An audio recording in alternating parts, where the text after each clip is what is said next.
Assalamualaikum warahmatullahi wabarakatuh. Kembali lagi ke channel kami, kawan-kawan. Pada kesempatan sore kali ini kita sedang melakukan pemanenan cabai keriting yang pada video-video sebelumnya sudah saya katakan bahwasannya saat ini di lahan kami yang budidaya, khususnya di tempat ini, karena tidak terawat dan perawatannya tidak terlalu intensif, ya kemarin lahan kami, tempat budidaya kami, tanamannya banyak yang terserang hama.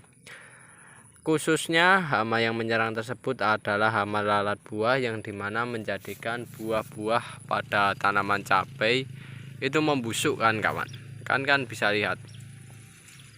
Nah, pada kondisi ini kan kan bisa lihat sendiri, kondisi buah cabenya cukup banyak dan cukup besar-besar, akan tapi tidak bisa dipanen. Karena apa? Karena banyak buah-buah cabai yang terserang oleh lalat buah, sehingga menjadikan tanaman cabai yang kita budidayakan itu menjadi kurang produktif atau mengalami penurunan hasil semacam itu. Oleh sebab itu kita berinisiatif untuk kita panen dalam kondisi yang hijau semacam ini.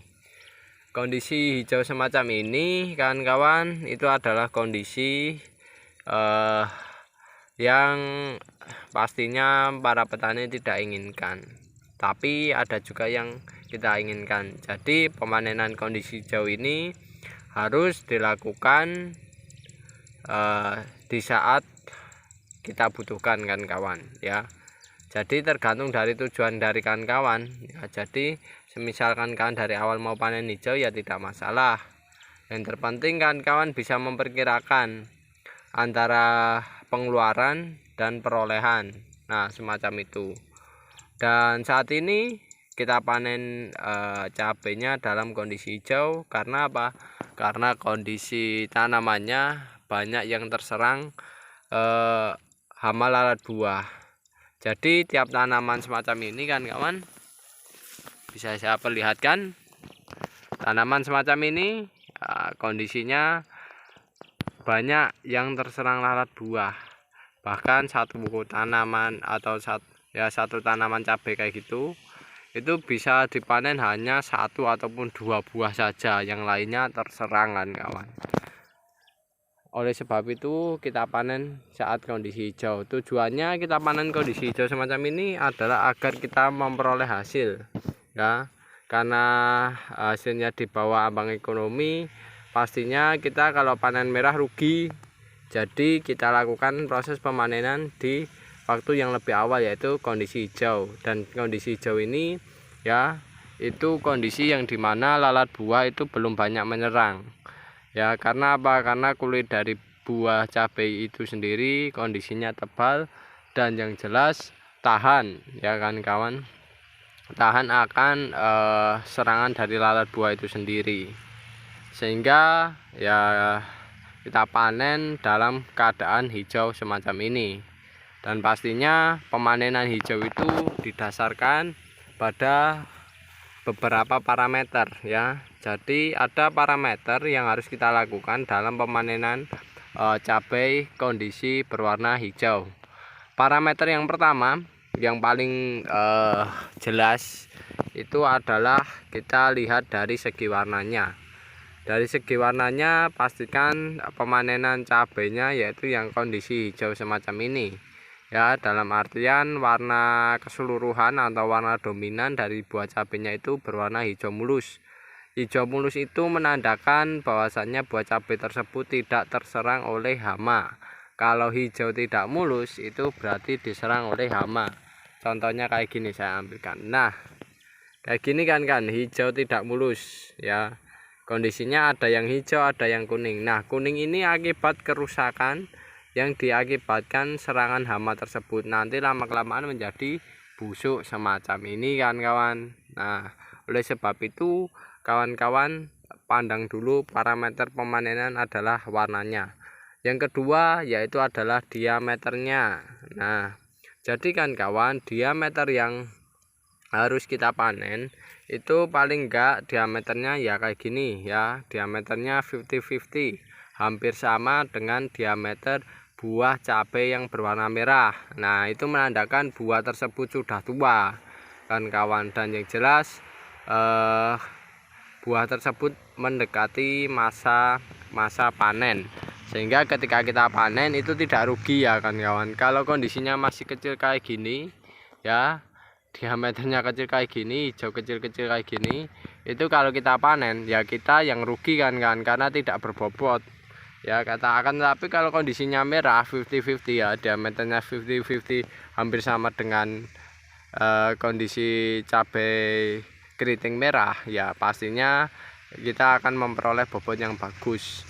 Dan yang ketiga yaitu adalah panjang dari buah cabai itu sendiri. Nah, parameternya itu, yang parameter panjang itu opsional, mengikuti kondisi dari tanaman cabai keriting kita. Nah, itu biasanya panjangnya itu hampir sama dengan cabai keriting merah ya kan 50-50 juga ya. Sekiranya yang paling parameter yang harus ditekan warna dan diameternya. Tapi kalau panjangnya itu biasanya nanti kalau sudah tua ya mengikuti kondisinya pasti panjang semacam itu kan kawan. Nah, dan panjang ini kan kalau bisa tanamannya dibudidayakan secara maksimal. Karena apa? Karena panjang buah yang panjang ini ya, buah cabai yang panjang meskipun hijau itu banyak disukai dibandingkan buah cabai yang kondisinya tidak panjang lah semacam itu. Jadi di pasaran menyukai buah cabai yang panjang, minimal ya seginilah kan kawan ya. Ya meskipun ada yang kecil 1-2 tidak masalah, tapi kalau bisa dimaksimalkan buahnya memiliki panjang yang segini.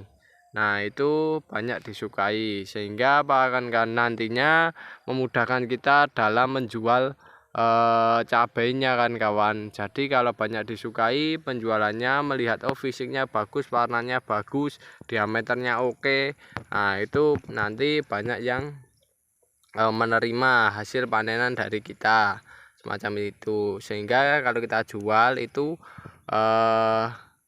biasanya itu mudah, gampang lah kan kawan, tidak sulit kalau kondisinya bagus-bagus semacam itu. Dan kondisi hijau semacam ini kan kawan ya, itu kelebihannya adalah memiliki bobot yang cukup banyak dibandingkan kondisi merah semacam ini. Nah, kalau kondisi merah itu jauh lebih enteng, tapi kalau kondisi semacam hijau itu jauh lebih banyak dibandingkan yang kondisi merah. Dan kelemahannya kan kawan, selain keuntungan, kelemahannya itu harga jualnya memang di bawah dari harga cabai yang merah, karena pastinya harga itu mengikuti kondisi panen ya, jumlah panen, jumlah barang, ketersediaan barang di pasar.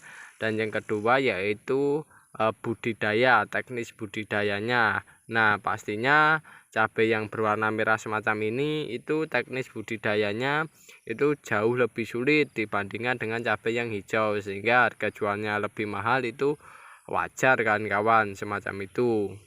Nah ya, lalu yang berikutnya cabai hijau ini kan kawan, ini untuk kedepannya cabai hijau ini sangat potensial banget ya, sangat potensial banget. Mengapa bisa saya katakan begitu? Karena cabai keriting hijau semacam ini banyak sekarang orang-orang yang mengkonsumsinya. Bahkan masakan Padang pun itu banyak menggunakan cabai keriting hijau semacam ini kan kawan, sehingga mereka ya dipergunakan sebagai sambal. Nah, itu banyak yang suka lah kan, banyak yang suka, sehingga ini penjualan dari cabai keriting ini ya itu cukup banyak yang membutuhkan. Sehingga kalau kita membudidayakan cabai keriting ya dipanen kondisi hijau itu juga sangat potensial. Memang ya cuma itu kelemahannya adalah harganya lebih rendah dibandingkan yang merah. Tapi kalau kami kondisinya semacam ini ya, kita membudidayakan saat kondisi cabai itu merah, bisa merah ya saya budidayakan dengan kondisi merah. Akan tapi kalau sekiranya tidak mampu ya kan kawan, tidak mampu seperti kondisi saat ini, yaitu kami membudidayakan untuk kondisi cabai keriting berwarna hijau semacam itu kan kawan, sehingga kita masih memperoleh keuntungan. Dan ini juga kan kawan, budidaya cabai keriting ini alhamdulillah kemarin kita sudah balik modal untuk segala pembeliannya. Tinggal kita ini mengambil keuntungan untuk tenaga kita kan kawan ya, untuk tenaga perawatan ya, pemanenan. Nah itu tinggal keuntungannya, tapi tidak masalah ya kan. Yang penting modal untuk menanam berikutnya ada, dan yang jelas ini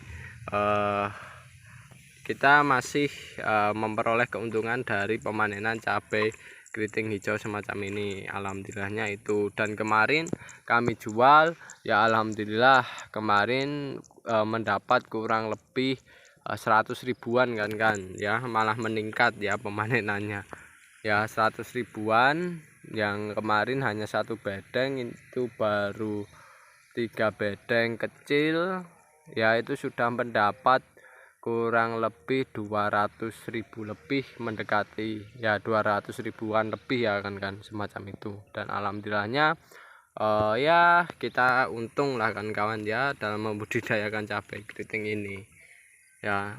Dan oke kawan-kawan, sekilas informasi saja mengenai panen pada kali ini. Semoga kan kawan ya bisa melakukan budidaya cabai, khususnya cabai keriting, bisa secara maksimal dan menghasilkan secara maksimal ya kan kawan, dengan keuntungan yang maksimal pula ya.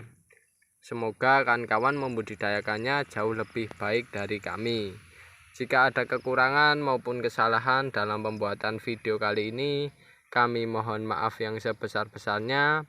Saya akhiri. Wassalamualaikum warahmatullahi wabarakatuh.